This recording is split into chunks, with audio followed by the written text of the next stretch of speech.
여러분 안녕하세요. 에듀온 영어 대표 강사 제인입니다. 오늘은 여러분과 함께 공무원 독해가 어떻게 구성되어 있는지 그리고 공무원 영어 독해를 어떻게 하면 잘할 수 있는지를 공감 영어 독해와 더불어서 말씀드리도록 할게요. 자, 먼저 공감 영어 독해를 하기에 앞서 공무원 독해가 어떤 식으로 구성되어 있는지 봅시다. 공무원 문제는 총 20문제죠. 그 중에서 대략 비율로 따지자면 한 60에서 65% 정도, 그러니까 생활 영어 포함해서 이 정도 비율이 독해에 포함되어 있습니다.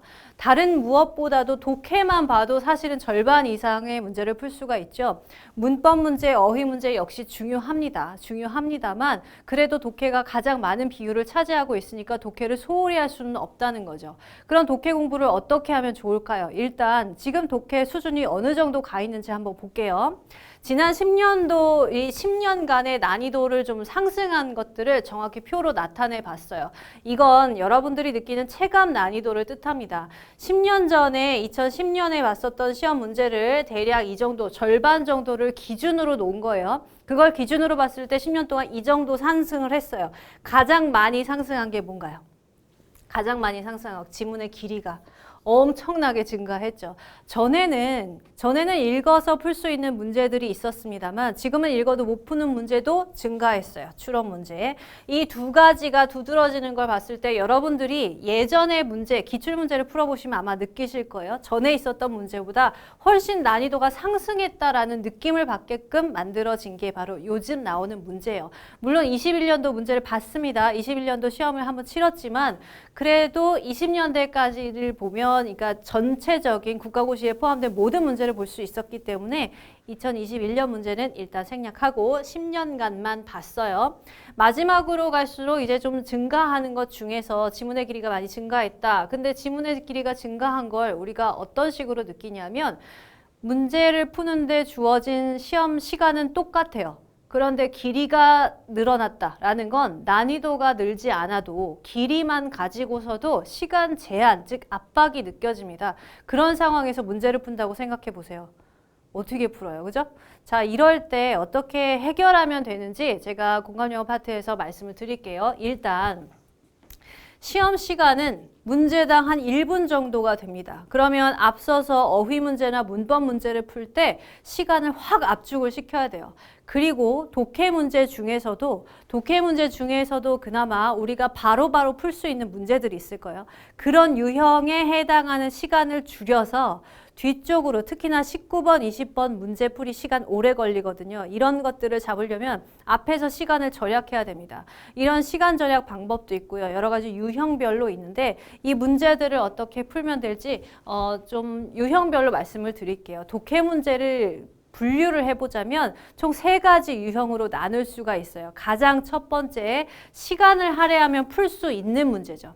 시간만 있으면 정답을 맞출 수 있는 문제. 예를 들면 일치 불일치 문제 읽으면 답 나와요. 그죠? 주제 문제도 쉬운 거 읽으면 답 나와요. 이런 것들, 즉 지층 추론 문제도 읽으면 답 나옵니다. 조금만 생각하면 되거든요. 이렇게 시간을 할애하는 문제들이 있어요. 사실은 많은 수험생들이 이런 문제를 풀면서 뒤쪽에 있는 문제는 포기하는 경우가 생겨요.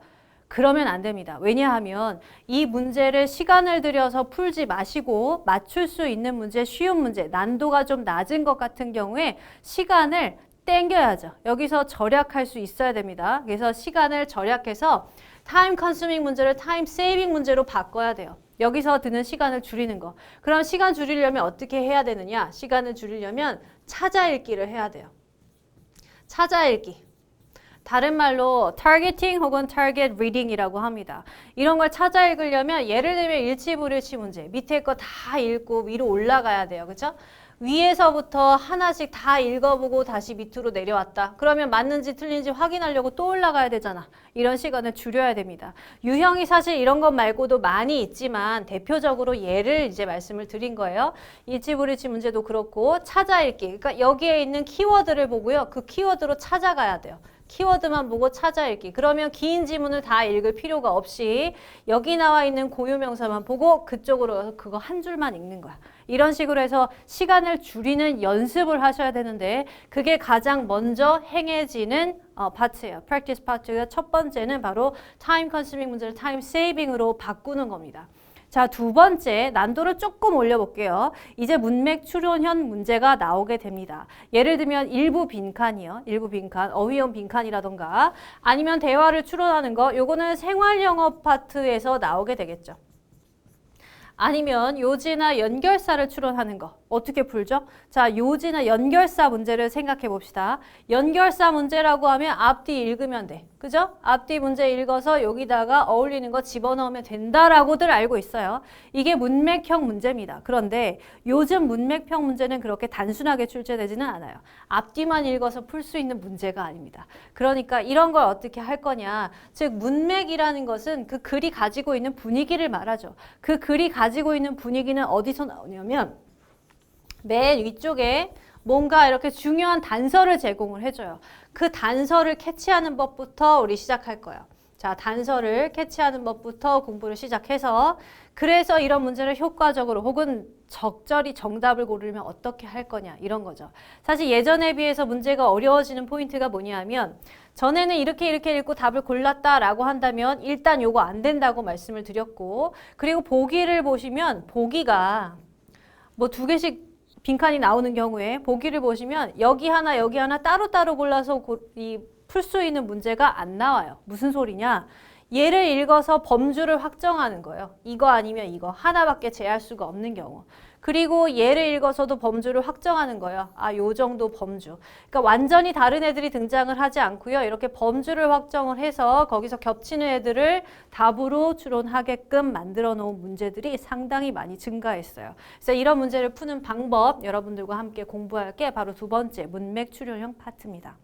문맥을 읽는 눈을 갖추고 있으면 글의 분위기가 보일 거고 필자가 강조하는 것도 보이겠죠. 그래서 필자가 혹은 출제자가 여러분들에게 무엇을 요구하고 있는지 볼 수 있는 게 여기부터 이제 시작되는 거예요. 그럼 세 번째는 뭐냐? 그러니까 이런 건 제가 이건 넘어갈게요. 여러 번 풀지 말고 한 번에 볼 수 있는 방법들을 훈련을 하실 거예요. 마지막에 세 번째 뭐냐? 논리 구조형 문제입니다. 논리 구조. 그러니까 여기다 집어넣어도 답이고 저기다 집어넣어도 답인 것 같은 문제들. 이걸 어떻게 하면 적절히 혹은 정확히 답을 고를 수 있는가를 훈련하는 게 바로 세 번째 파트입니다. 가장 어려워하는 문제죠. 그리고 킬링 파트 문제도 여기서 항상 출제가 됩니다. 여러분들이 포기하고 싶을 때는 바로 이런 문제들이 되겠죠. 그럼 이런 문제는 어떻게 풀면 잘 풀 수 있을까? 이런 것들이 기술적으로 나열이 되어 있는데요. 이런 논리 구조형 문제는 주로 수험생들이 느낌으로 푸는 경우가 많아요. 절대 안 되겠죠. 이건 분석자의 마음으로 푸셔야 됩니다. 분석이 뭐냐? 출제자가 이런 문제를 낼 때는 이걸 노리고 낸다. 그리고 이런 문제는 이렇게 풀어야 된다. 잘 안 보여도 내가 뭘 읽었는지 시험이 끝나고 나서 기억이 잘 안 나도 사실은 정답을 맞추는 거. 그게 바로 문제 잘 푸는 사람 혹은 그게 실력이거든요.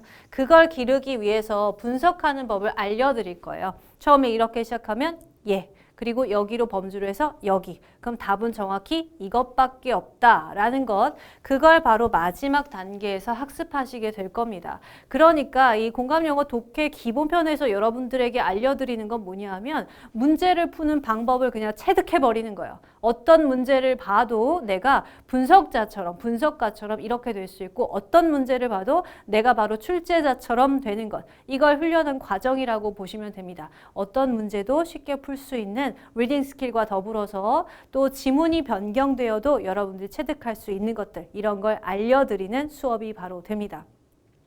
독해를 공부하는 단계를 보시면 많은 분들이 어휘는 계속 해야 되고요. 이렇게 어떻게 공부하면 돼요? 질문하면 늘 카페에서 이런 얘기 나오죠. 같은 수험생들이. 어휘는 계속 해야 되는 거고요. 계속 외워야 되고요. 문법 하고 나서 독해 하시면 됩니다. 문법 먼저 파고요. 이런 얘기 되게 많이 들었을 거예요. 전혀 아니에요. 완전 바뀌었어요. 자, 왜냐?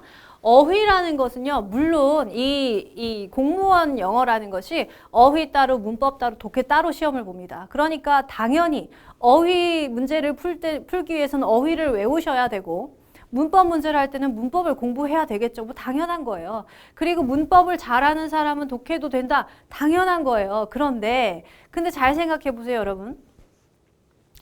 이제 어휘도 다 외웠고 문법도 다 알았어. 그래서 독해 지문을 봤어. 안 되는 해석이 없이 다 해석했어. 근데 답을 모르잖아. 그게 문제잖아, 그죠? 독해 공부는 어떻게 해야 되냐면 이걸 진짜 읽기만을 위해서 공부하는 게 아니에요. 우리는 지금 수험생이잖아. 문제를 풀기 위해서 배우는 거잖아. 그러면 독해는 독해 나름의 공부 방식이 있고 이 독해를 앞서 설명을 조금 드렸습니다만 문제풀이 방식 아니면 구성이 어떻게 되는지 구조를 읽고 또 글이 어떤지 글을 읽을 수 있는 능력 그러니까 글자 말고 글을 읽을 수 있는 능력을 기르시면 그때 영어가 폭발해. 그때 문법도 도움을 받고 다시 글을 읽으면서 그때 어휘도 추가적으로 학습할 수 있어요. 기본을 하고요. 여기도 기본을 해요. 근데 독해가 완성이 되는 순간 다시 문법과 어휘를 안을 수 있어요. 그러니까 문법과 어휘가 저절로 더 좋아져요. 독해를 하면. 이게 사실은 언어를 학습하는 단계예요. 어휘 안만 외워도 말이 안 됩니다. 그래서 문법을 공부한다. 그러면 문법 안만 해도 말을 못 합니다. 그쵸? 지금까지 우리 영어 공부 해봤잖아. 그렇잖아요. 근데 영어로 말을 잘 하는 사람, 그러니까 글을 읽을 줄 아는 사람은 문법과 어휘가 상당히 저절로 좋아져요. 그러니까 여러분 사실은 당연히 여기를 평가한대. 문제가 4개씩 출제된대. 여기도 4개씩 나온대. 그러면 당연히 이거 공부해야 돼요. 이것도 해야 돼요. 하지 말란 소리가 아니고 중요해. 너무너무 중요해. 근데 어휘하고 문법 했으니까 독해는 되겠지라는 생각은 버리셔야 돼요. 독해를 해서 나머지 영어를 완성한다라고 느끼셔야 맞는 공부법입니다. 그만큼 독해가 사실은 중요해요. 가장 많은 점수를 주기도 하지만 가장 영어 공부의 완성 단계이기도 해서 그래요. 자, 그러면 이 수험생들이 공무원 영어를 공부를 하려면 어떤 점이 필요할까요? 그리고 어떤 점을 중점적으로 학습하는 게 좋은 공부가 될까요? 일단은요, 독해 공부를 하시려면요, 독해 기술이 있어. 이 기술을 내 걸로 만들어야 돼요. 확 내 걸로 만들어야, 그래야 내가 출제자처럼 되는 거예요. 그래야 문제에 당황하지 않고 풀 수 있는 겁니다. 사실 되게 아이러니한 거긴 한데, 내가 글을 봤을 때 글을 느끼기보다는 기술적으로 푸는 사람의 점수가 훨씬 높아요. 그래서 이런 부분 체득하셔야 되고요. 내가 문제를 어떻게 내는지, 그러니까 문제 내는 방식도 사실 여러분들한테 알려드릴 거예요. 출제자 입장에서. 그러니까 그런 시각을 갖게 되면 그러면 문제할 때 긴장하지 않고 분석 잘할 수 있게 되겠죠. 그렇게 하고 나면요. 이제 기출문제를 통해서 공부를 하실 건데요. 이 기출문제 많이 푼다고 도움되는 게 아니라 기출문제를 많이 풀어야 되는 단계는 따로 있어요. 그러니까 처음에는 이론 먼저 공부를 하실 거고 이렇게 하고 이제 기출문제를 통해서 확인을 하는 거야. 내가 배운 것들을 확인을 해서 정말 맞는지 그리고 내가 제대로 공부했는지 놓친 부분은 없는지 이런 것들을 기출문제를 통해서 볼 수 있어요. 그러면 좋은 점이 뭐냐? 기출문제를 계속해서 보면, 즉 최신 기출문제들을 보면 문제가 변하는 성향을 볼 수가 있어요. 예를 들면 우리 맨 첫 번째에서 지금 난이도가 어떻게 됐고 길이가 어떻게 됐고 이런 얘기 했죠. 어떤 식으로 변하는지를 알 수가 있어요. 그러면 변화를 아니까 앞으로 예측을 하기가 쉬워지겠죠. 그러면 이러한 방향으로 공부를 해야 된다라는 게 나한테 와닿게 될 거예요. 그래서 트렌드 분석도 중요하고요. 그렇게 하고 나면 최근에 나오는 지문 중에서 난도 높은 지문들이 있을 거예요. 그런 난도 높은 지문들은 뭐냐 하면 단순한 문제가 아니라 2가지 이상의 영역 혹은 2가지 이상의 유형을 한꺼번에 섞어버린 거예요. 이렇게 복합적인 지문도 포함을 해서 여러분들이 여러 가지 유형이나 난이도에 대비하시게 만들어 놨어요. 이렇게 해야 이제 전략적인 훈련이 되겠죠. 그러니까 우리가 놓고 봤을 때 내가 노릴 수 있는 문제가 있고 내가 아직은 할 수 없는 문제들이 있을 거예요. 그런데 마냥 된 기출문제나 아니면 마냥 모의고사만 풀어 제끼면 그러면 정리가 안 된 상태로 문제를 푼단 말이에요. 정리가 안 된 상태로 내가 공부를 하면 그러면 거기다가 싹 올리기가 힘들어요. 그래서 뭐든지 이런 전략적으로 치밀하게 구성되어 있는 강좌를 따라오시면서 공부를 해야 돼요. 무작정 하지 마시고. 옆 친구가 이거 좋다는데 하면서 따라가지 마시고 자기한테 맞는 걸로 그리고 전략적인 학습을 꼭 하셔야 됩니다. 그러면 여러분은 공무원 영어에서 승리할 수 있어요. 제가 장담합니다.